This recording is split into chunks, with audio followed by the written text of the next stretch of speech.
മലയാളം ക്ലാസ്സിലേക്ക് സ്വാഗതം. ജീവിതത്തിൻ്റെ ഉപ്പ് എന്ന കഥയുടെ ആദ്യ ഭാഗം നമ്മൾ കഴിഞ്ഞ ക്ലാസ്സിൽ പറഞ്ഞു. ഇനി അതിൻ്റെ തുടർന്നുള്ള ഭാഗങ്ങൾ ശ്രദ്ധിക്കൂ. നമ്മൾ കഴിഞ്ഞ ക്ലാസ്സിൽ പറഞ്ഞത് അഗ്നിഹോത്രിയുടെ വീട്ടിലിരിക്കുകയാണ് ഉപ്പുകൊറ്റൻ. ഈ സമയത്ത് അഗ്നിഹോത്രിയുടെ ഭാര്യയുടെ പിതാവ് മഞ്ചലിൽ നിന്ന് ഇറങ്ങി. എന്നാൽ ഇയാളെ കണ്ട യാതൊരു ഭാവവുമില്ലാതെ ഇരിക്കുകയാണ് ഉപ്പുകൊറ്റൻ. ഇനി ഉപ്പുകൊറ്റൻ്റെ ഈ ഇരിപ്പ് കണ്ടിട്ട് എങ്ങനെയായിരിക്കും അഗ്നിഹോത്രിയുടെ ഭാര്യാപിതാവ് പ്രതികരിച്ചതെന്നുള്ളത് നമുക്ക് നോക്കാം. മഞ്ചൽ എന്ന് പറഞ്ഞാൽ എന്താണെന്നറിയോ? പണ്ടുകാലത്ത് ആളുകൾക്ക് സുഖകരമായി യാത്ര ചെയ്യാനുള്ളൊരു വാഹനമായിരുന്നു മഞ്ചൽ എന്ന് പറഞ്ഞാൽ. രാജാക്കന്മാരൊക്കെ മഞ്ചലിലാണ് പോയിരുന്നത്. അതുപോലെ ജന്മി കുടുംബങ്ങളിലുള്ളവർ അങ്ങനെയുള്ളവരൊക്കെ മഞ്ചലിലാണ് പോയിരുന്നത്. ജന്മിമാർ മഞ്ചലിലിരിക്കും, അല്ലെങ്കിൽ ഉയർന്ന സമുദായക്കാർ മഞ്ചലിലിരിക്കും. താഴ്ന്ന സമുദായക്കാരായ ആളുകൾ, അടിയാന്മാർ ഇവരെ ഏറ്റിക്കൊണ്ടുപോവുകയാണ് ചെയ്യുക. മാനിക്കേണ്ടവരെ കണ്ടാൽ ആചാരം പറയാത്ത ഇവൻ ആര്? വഴി മാറടാ. ഉപ്പുകൊറ്റൻ ഒന്നും മിണ്ടിയില്ല. അതേ ഇരിപ്പ് തുടർന്നു. വീതിയുള്ള ഈ നടയിൽ 5 ആൾക്ക് കയറിപ്പോകാൻ ഇടമുണ്ട്. പിന്നെന്തിന് ഞാൻ വഴി മാറണം? എല്ലാവരും മനുഷ്യരല്ലേ, ഒരേ ചോരയല്ലേ? ഉപ്പുകൊറ്റൻ്റെ ചോദ്യം കേട്ട് അഗ്നിഹോത്രിയുടെ ചുണ്ടിൽ പുഞ്ചിരി വിടർന്നു. ഭാര്യാപിതാവിൻ്റെ മുഖം കോപം കൊണ്ട് ജ്വലിച്ചു. അദ്ദേഹം ഭൃത്യർക്ക് നേരെ നോക്കി. അവർ ഓടിച്ചെന്നു. ഒരാൾ പിടിച്ചു. ഉപ്പുകൊറ്റന് അനക്കമില്ല. 2 ആൾ പിടിച്ചു. 3 ആൾ പിടിച്ചു. 8 പേർ പരിശ്രമിച്ചിട്ടും അയാളുടെ വിരൽ പോലും അനക്കാനായില്ല. എല്ലാവരും അത്ഭുതപ്പെട്ടു പോയി. എന്താണ് ഉണ്ടായത്? അഗ്നിഹോത്രിയുടെ ഭാര്യാപിതാവ് രൂക്ഷമായൊന്ന് നോക്കി. ആരെ നോക്കി? ഉപ്പുകൊറ്റനെ നോക്കി. എന്നിട്ട് പറഞ്ഞു, മാനിക്കേണ്ടവരെ മാനിക്കാത്ത മാനിക്കേണ്ടവരെ കണ്ടാൽ ആചാരം പറയാത്ത ഇവൻ ആരാണ്? വഴി മാറട എന്ന് ദേഷ്യത്തോടു കൂടി ഉപ്പുകൊറ്റനോട് പറഞ്ഞു. എന്തുകൊണ്ടാണ് മാനിക്കേണ്ടവരെ കണ്ടാലെന്ന് പറയുന്നത്? അഗ്നിഹോത്രി അദ്ദേഹത്തിൻ്റെ കുടുംബം ബ്രാഹ്മണ സമുദായമാണ്, നമ്പൂതിരിയാണ്. ബ്രാഹ്മണ സമുദായം അന്നത്തെ സമൂഹത്തിൽ ഉയർന്ന സമുദായക്കാരാണ്. അതുകൊണ്ട് തന്നെ ഉപ്പുകൊറ്റൻ അദ്ദേഹത്തെ ബഹുമാനിക്കണം, അല്ലേ? ബഹുമാനിക്കാത്ത ഈ ഇരിപ്പ് ആർക്കിഷ്ടപ്പെട്ടില്ല? അഗ്നിഹോത്രിയുടെ ഭാര്യാപിതാവിന് ഇഷ്ടപ്പെട്ടില്ല. പക്ഷേ ഇത്രയും പറഞ്ഞിട്ടും ഉപ്പുകൊറ്റൻ ഒന്നും മിണ്ടിയില്ല. മിണ്ടാതെ അതേ ഇരിപ്പ് തുടർന്നു. തുടർന്ന് ഉപ്പുകൊറ്റൻ ചോദിച്ചു. എന്താ ചോദിച്ചത്? വീതിയുള്ള ഈ നടയിൽ 5 ആൾക്ക് കയറിപ്പോകാനുള്ള ഇടമുണ്ട്, അല്ലേ? നല്ല വീതിയുള്ള പടിയാണ്. അതിലൂടെ ഒരേ സമയം 5 ആൾക്ക് കയറിപ്പോവാം. പിന്നെ എന്തിന് ഞാൻ വഴിമാറണം? അഗ്നിഹോത്രിയുടെ ഭാര്യാപിതാവിന് അവിടെ കയറിപ്പോകാനുള്ള ഒരുപാട് സ്ഥലം ബാക്കി കിടക്കുന്നു. പിന്നെ ഉപ്പുകൊറ്റൻ വഴിമാറേണ്ട ആവശ്യമില്ലല്ലോ എന്നാണ് ആരുടെ ചോദ്യം? ഉപ്പുകൊറ്റൻ്റെ ചോദ്യം. മാത്രമല്ല ഉപ്പുകൊറ്റൻ ചോദിക്കുകയാണ്, എല്ലാവരും മനുഷ്യരല്ലേ? അഗ്നിഹോത്രിയുടെ പിതാവ് അഗ്നിഹോത്രി, ഉപ്പുകൊറ്റൻ, എല്ലാവരും മനുഷ്യരാണ്, അല്ലേ? ഒരേ ചോരയല്ലേ? എല്ലാവരുടെയും രക്തത്തിന് ഒരേ നിറമാണ്. എല്ലാവരും മനുഷ്യരാണ്. പിന്നെ എന്തിന് ഉപ്പുകൊറ്റൻ വഴി മാറണമെന്നതാണ് ആരുടെ ചോദ്യം? ഉപ്പുകൊറ്റൻ്റെ ചോദ്യം. ഈ ചോദ്യം കേട്ട് അഗ്നിഹോത്രിയുടെ ചുണ്ടിൽ പുഞ്ചിരി വിടർന്നു. അഗ്നിഹോത്രിക്ക് ചിരിയാണ് വന്നത്. എന്നാൽ അദ്ദേഹത്തിൻ്റെ ഭാര്യാപിതാവ് കോപം കൊണ്ട് ജ്വലിച്ചു. എന്താ കോപം എന്ന് പറഞ്ഞാൽ? ദേഷ്യം, അല്ലേ? അദ്ദേഹം ദേഷ്യപ്പെട്ടിട്ടാണ് നിൽക്കുന്നത്. എന്നിട്ട് തൻ്റെ ഭൃത്യന്മാരെ, അല്ലേ, അദ്ദേഹത്തെ മഞ്ചലിലേറ്റിക്കൊണ്ടുവന്ന വേലക്കാരുണ്ട്, ഭൃത്യരുണ്ട്, അവരെ നോക്കി. കോപത്തോടു കൂടി അവരെ നോക്കി. അവർ ഓടിച്ചെന്നിട്ട്, എന്തിനാണ് നോക്കിയിട്ടുണ്ടാവുക? ഈ ഉപ്പുകൊറ്റനെ അവിടെ നിന്ന് പിടിച്ചു മാറ്റണം, അല്ലേ? അതിനാണ് രൂക്ഷമായിട്ട് അവരെ നോക്കിയത്. അവർ ഓടിച്ചെന്ന് ഉപ്പുകൊറ്റനെ എഴുന്നേൽപ്പിക്കാൻ ശ്രമിക്കുകയാണ്. അങ്ങനെ ഒരാൾ പിടിച്ചു. ഉപ്പുകൊറ്റനെ എഴുന്നേൽപ്പിക്കാൻ നോക്കി. പക്ഷേ ഉപ്പുകൊറ്റന് ഒരനക്കവുമില്ല. അങ്ങനെ 2ാമത്തെ ആൾ പോയിട്ട് പിടിച്ചു. 3ാമത്തെ ആൾ പിടിച്ചു. 8 പേര് പരിശ്രമിച്ചിട്ടും അയാളുടെ വിരൽ പോലും അനക്കാൻ കഴിയില്ല. അപ്പോൾ കണ്ടു നിൽക്കുന്ന എല്ലാവരും അത്ഭുതപ്പെട്ടു പോയി. ഉപ്പുകൊറ്റന് ചില അത്ഭുത സിദ്ധികളുണ്ടായിരുന്നു. അതുകൊണ്ട് തന്നെ ഉപ്പുകൊറ്റനെ പൊക്കാൻ അവർക്ക് ആർക്കും കഴിഞ്ഞില്ല. അഗ്നിഹോത്രി പുഞ്ചിരിച്ചുകൊണ്ട് മുറ്റത്തേക്കിറങ്ങി. ഉപ്പുകൊറ്റന് നേരെ കൈ നീട്ടി. ഉപ്പുകൊറ്റൻ ആ കയ്യിൽ പിടിച്ചു. ഒരു പരമ്പരയുടെ 2 കണ്ണികൾ കൂട്ടിക്കെട്ടിയാലെന്ന പോലെ പറഞ്ഞറിയിക്കാനാവാത്ത എന്തോ ഒരു സുഖം ആ സ്പർശത്തിലൂടെ രണ്ടുപേരും അനുഭവിച്ചു. ഉപ്പുകൊറ്റൻ ആ കൈ പിടിച്ച് എഴുന്നേറ്റു. ഉപ്പുകൊറ്റൻ്റെ ചാക്കെടുത്തു കൊടുക്കൂ, അഗ്നിഹോത്രി ഭൃത്യരോട് പറഞ്ഞു. അവർ ഉപ്പു ചാക്കെടുക്കാൻ ശ്രമിച്ചു. എത്ര ശ്രമിച്ചിട്ടും പൊങ്ങുന്നില്ല. ഉപ്പുകൊറ്റൻ പതുക്കെ ചെന്ന് ചാക്കെടുത്ത് തലയിൽ വച്ചു. അഗ്നിഹോത്രിയുടെ കണ്ണുകളിലേക്ക് നോക്കി. 2 പേരുടെ കണ്ണുകളിലും എന്തോ തിളങ്ങി. ഉപ്പുകൊറ്റൻ പടികളിറങ്ങി നടന്നു. അയാൾ നടക്കുകയാണ്. മല കയറി, കാട് കടന്ന്, കുന്നിറങ്ങി, വയൽ മുറിച്ച്. അഗ്നിഹോത്രി പുഞ്ചിരിച്ചുകൊണ്ട് ഇറങ്ങി വന്നിട്ട് ഉപ്പുകൊറ്റന് നേരെ കൈനീട്ടി. ഉപ്പുകൊറ്റൻ ആ കയ്യിൽ പിടിച്ച് എഴുന്നേറ്റു. 8 ഭൃത്യന്മാർ ശരീരത്തിൻ്റെ എല്ലാ ശക്തിയും ഉപയോഗിച്ചുകൊണ്ട് ഉപ്പുകൊറ്റനെ എഴുന്നേൽപ്പിക്കാൻ ശ്രമിച്ചതാണ്. എന്നാൽ ഉപ്പുകൊറ്റനെ എഴുന്നേൽപ്പിക്കാൻ ശ്രമിച്ചില്ല. എന്നാൽ അഗ്നിഹോത്രി ഉപയോഗിച്ചത് എന്താണ്? ഒരു സ്നേഹത്തിൻ്റെ ശക്തിയാണ്, അല്ലേ? ആ സ്നേഹത്തിൻ്റെ ശക്തിയിൽ ഉപ്പുകൊറ്റൻ എഴുന്നേറ്റു. അതായത് കായിക ശക്തിയേക്കാൾ ചിലപ്പോൾ സ്നേഹം എന്ന ശക്തിക്കാണ് ഫലമുള്ളത് എന്നതാണ് സത്യം. അഗ്നിഹോത്രി ഉപ്പുകൊറ്റൻ്റെ കൈ പിടിച്ചപ്പോൾ അവർക്ക് പറഞ്ഞറിയിക്കാനാവാത്ത എന്തോ ഒരു സുഖം ആ സ്പർശനത്തിലൂടെ, സ്പർശിക്കുക എന്ന് പറഞ്ഞാൽ തൊടുക, അല്ലേ? ആ സ്പർശനത്തിലൂടെ 2 പേരും അനുഭവിച്ചിരുന്നു. ഉപ്പുകൊറ്റൻ അങ്ങനെ അഗ്നിഹോത്രിയുടെ കൈ പിടിച്ച് എഴുന്നേറ്റു. അഗ്നിഹോത്രി ഭൃത്യന്മാരോട്, വേലക്കാരോട് ഉപ്പുകൊറ്റൻ്റെ ചാക്കെടുത്ത് കൊടുക്കാൻ പറഞ്ഞു. അവർ പോയിട്ട് ഉപ്പുകൊറ്റൻ്റെ ചാക്കെടുക്കാൻ ശ്രമിച്ചു. എത്ര ശ്രമിച്ചിട്ടും ഉപ്പുചാക്ക് പൊങ്ങുന്നില്ല.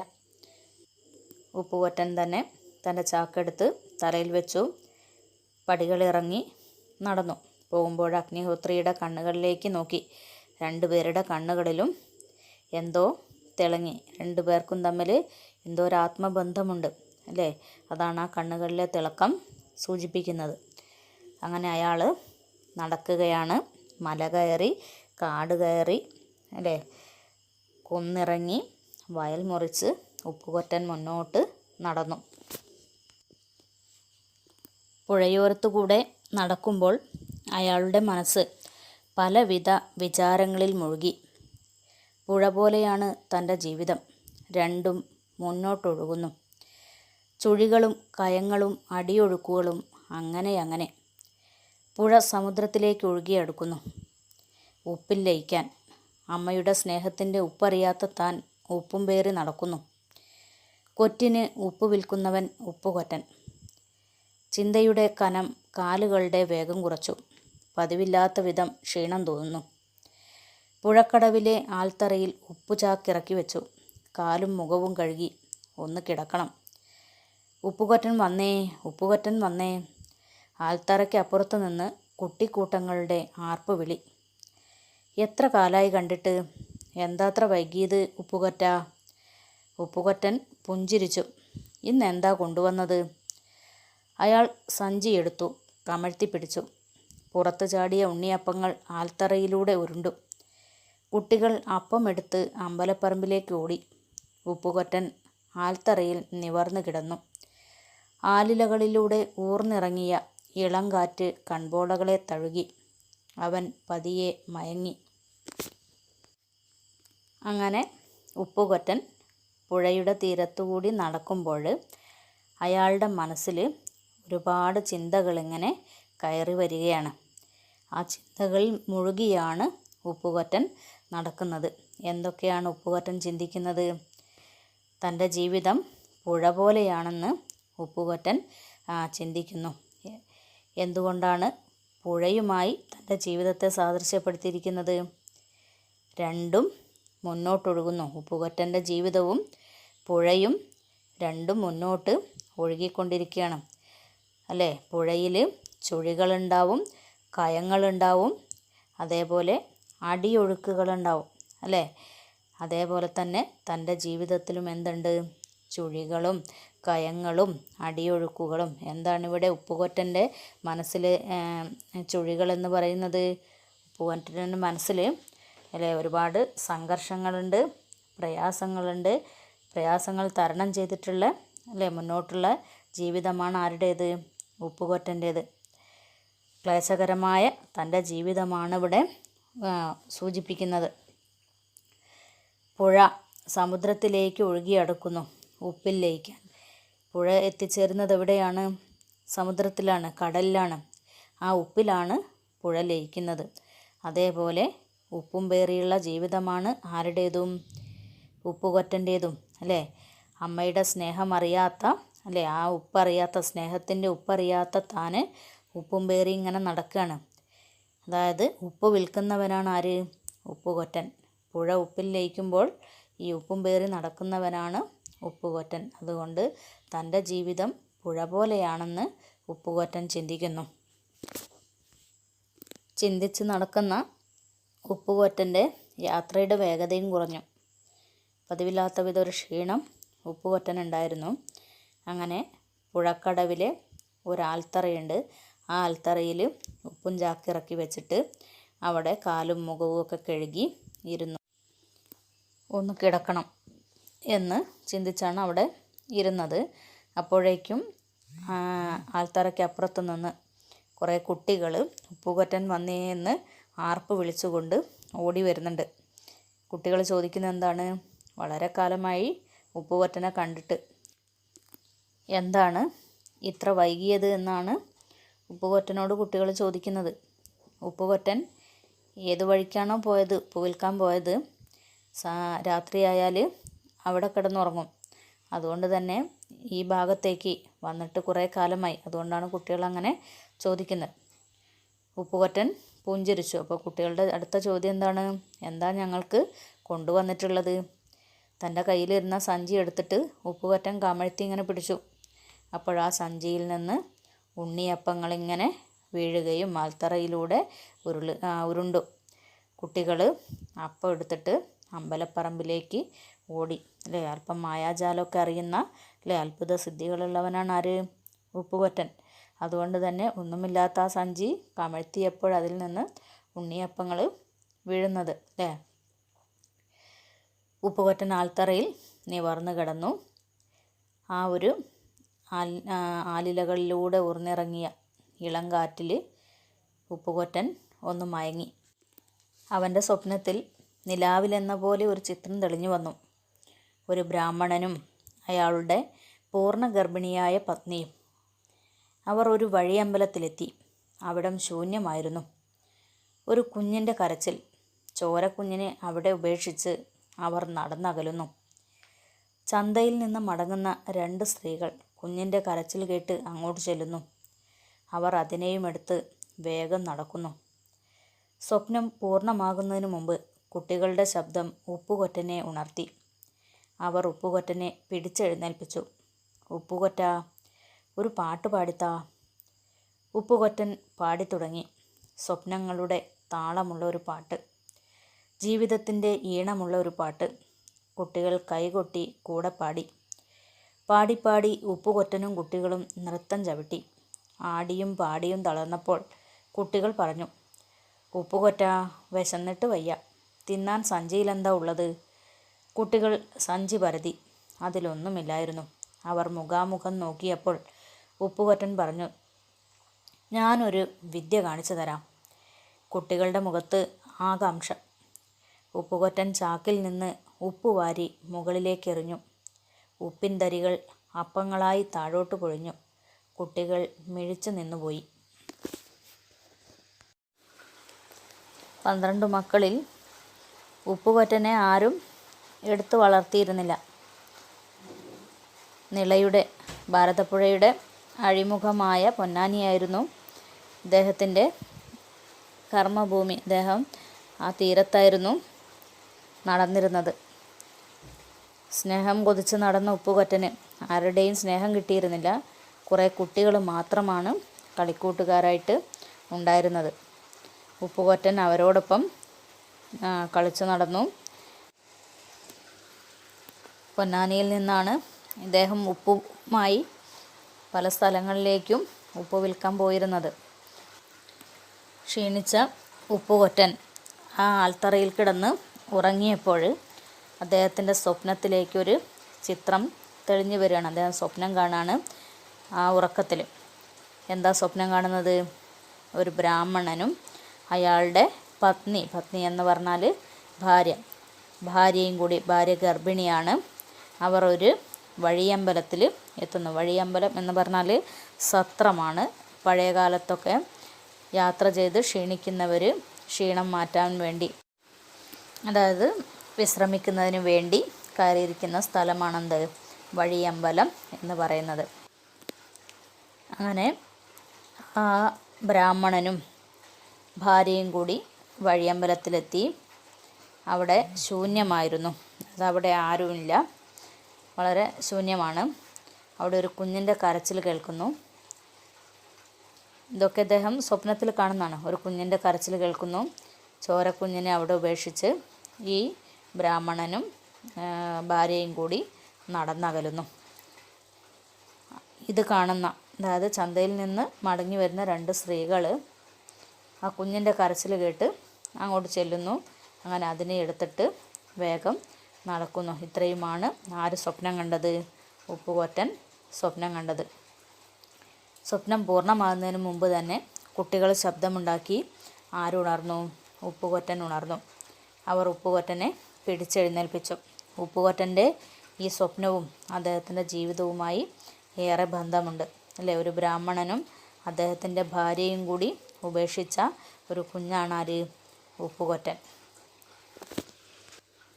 അപ്പോഴേക്കും കുട്ടികൾ വന്നിട്ട് ഉപ്പുകൊറ്റനോട് ഒരു പാട്ട് പാടിത്തരാൻ ആവശ്യപ്പെടുന്നു. ഉപ്പുകൊറ്റൻ സ്വപ്നങ്ങളുടെ താളമുള്ള ജീവിതത്തിൻ്റെ ഈണമുള്ള ഒരു പാട്ട് തന്നെ കുട്ടികൾക്ക് പാടിക്കൊടുത്തു. കുട്ടികൾ അത് കേട്ട് കൈകൊട്ടി അവരും പാടി അല്ലേ?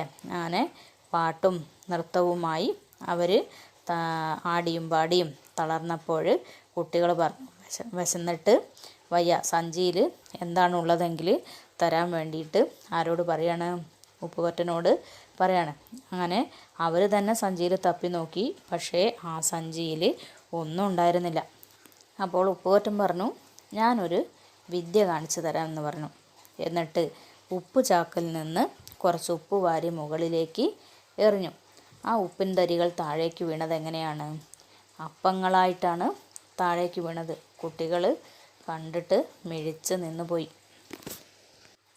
ഇതെങ്ങനെ സാധിച്ചു ഉപ്പുകൊറ്റ? അവർ ചോദിച്ചു. ഇതാണ് കൈയടക്കം, കൈകളുടെ അടക്കം, മനസ്സിൻ്റെ അടക്കം. പരിശീലിച്ചാൽ നിങ്ങൾക്കു സാധിക്കും. ആകാശം ചുവന്നിരിക്കുന്നു.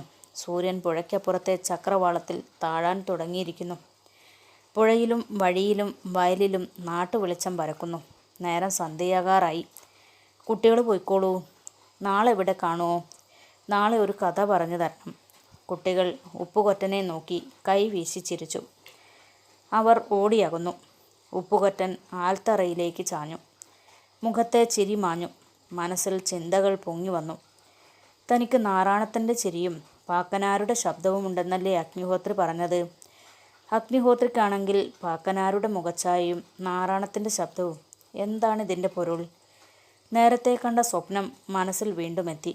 ബ്രാഹ്മണൻ, ഗർഭിണിയായ ഭാര്യ, വഴിയമ്പലം, ഉപേക്ഷിക്കപ്പെട്ട കുഞ്ഞ്. ചിന്തകളെ മുഴുവനാക്കാൻ അനുവദിക്കാതെ പുഴ കടന്നെത്തിയ ഒരു കുളിർകാറ്റ് ഉപ്പുകൊറ്റനെ തഴുകി. അയാൾ നിദ്രയിലേക്ക് വഴുതി.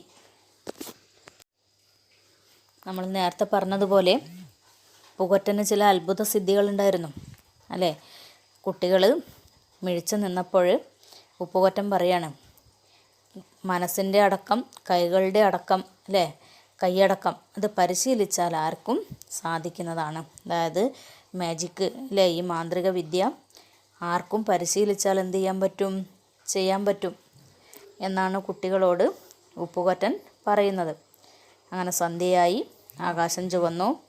ചക്രവാളത്തിലേക്ക് സൂര്യൻ താഴാൻ തുടങ്ങിയിട്ടുണ്ട്. നാട്ടുവെളിച്ചം കാണാനുണ്ട്. കുട്ടികളോട് പോയിക്കോളാൻ ആര് പറഞ്ഞു? ഉപ്പുകൊറ്റൻ പറഞ്ഞു. നാളെയും ഇവിടെ കാണുമെന്നാണ് പിന്നീട് കുട്ടികൾ ചോദിക്കുന്നത്. നാളെ കാണുമ്പോൾ ഒരു കഥ പറഞ്ഞു തരണമെന്നും ഉപ്പുകൊറ്റനെ കൊണ്ട് കുട്ടികൾ പറഞ്ഞു. അങ്ങനെ അവർ ഓടിയാകുന്നു.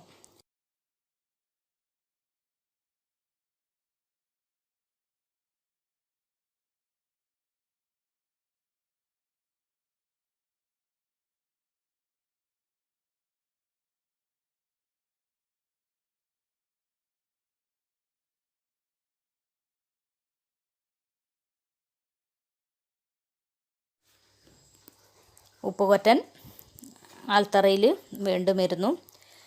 മുഖത്തെ ചിരിയൊക്കെ മാഞ്ഞിരിക്കുന്നു. അദ്ദേഹത്തിൻ്റെ മനസ്സിൽ വീണ്ടും ഓരോ ചിന്തകൾ ഇങ്ങനെ കയറി വരികയാണ്. അദ്ദേഹം ചിന്തിച്ചെന്താണ്? തനിക്ക് നാറാണത്ത് ഭ്രാന്തൻ്റെ ചിരിയാണെന്നും പാക്കനാരുടെ ശബ്ദവുമാണെന്ന് ആര് പറഞ്ഞു? അഗ്നിഹോത്രി പറഞ്ഞു. അഗ്നിഹോത്രിക്കാണെങ്കിൽ ആരുടെ മുഖച്ഛായയുണ്ട്? പാക്കനാരുടെ മുഖച്ഛായയുണ്ട്, നാറാണത്ത് ഭ്രാന്തൻ്റെ ശബ്ദമുണ്ട്. അപ്പോൾ എന്തോ ഒരു പൊരുൾ ഇതിനുള്ളിൽ അടങ്ങിയിരിക്കുന്നു. അതാണ് ആര് ചിന്തിക്കുന്നത്? ഉപ്പുകൊറ്റൻ ചിന്തിക്കുന്നത്. പിന്നെ അദ്ദേഹം കണ്ട സ്വപ്നം മനസ്സിലേക്ക് വീണ്ടും കടന്നു വരികയാണ്. ബ്രാഹ്മണനും ഗർഭിണിയായ ഭാര്യയും വഴിയമ്പലവും ഉപേക്ഷിക്കപ്പെട്ട കുഞ്ഞൊക്കെ അദ്ദേഹത്തിൻ്റെ മനസ്സിലേക്ക് കടന്നു വരുന്നു. കൂടുതൽ ചിന്തിക്കാൻ കഴിയുന്നതിന് മുമ്പ് തന്നെ അദ്ദേഹം നിദ്രയിലേക്ക് വഴുതി വീണു. എന്താ നിദ്ര എന്ന് പറഞ്ഞാൽ? ഉറക്കം. ആ കുളിർ കാറ്റേറ്റിട്ട് ഉപ്പുകൊറ്റൻ ഉറങ്ങി. കഥ മനസ്സിലായിട്ടുണ്ടാവുമല്ലോ. നമുക്ക് കൂടുതൽ കാര്യങ്ങൾ 12 മക്കളെക്കുറിച്ചും കൂടുതൽ കാര്യങ്ങൾ വായിച്ചറിയണം. പറയിപെറ്റ പന്തിരുകുലം എന്ന പുസ്തകം വായിക്കണം. പാഠഭാഗം നന്നായി വായിക്കണം.